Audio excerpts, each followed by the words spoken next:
Biggest part of Croft Printing's business now is within overlabelling pre-printed cartons. It can be for any product, and it can vary from promotions to ingredient changes, nutrition changes, foreign translations. And the one thing that we do try and do as much as we possibly can is to make it look, the finished job look like it hasn't got a label on it.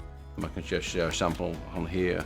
I mean, this was just to cover a pre-printed date, which after the use by date had gone, there was hundreds of thousands of these left, and they were basically scrap if you can't use them. So we try and overlabel them with a label that will cover the error or the mistake or whatever it is that it needs covering up, and we try and make it so it doesn't look like it's got a label on it.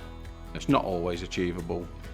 It varies on things because of the opaque material we have to use. It does put a tint on the material, so if you're trying to match a cream or a pale yellow, yeah, it does come with its own issues, in which case you can actually try and do it with something that will actually complement the packaging, as opposed to trying to cover up and match what's on there, so it actually looks like a label and it looks like it should be there.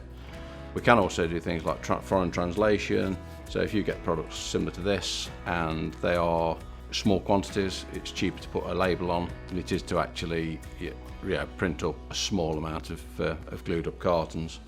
The promotion type labelling that we do and nutrition, orientation of labels is quite important, where a customer will go off and say, well, they'll get the labels themselves, but if they come in the wrong orientation, then that can be the difference between us being able to machine apply a label or not being able to machine apply them, or depend on the shape of the carton it's going on to.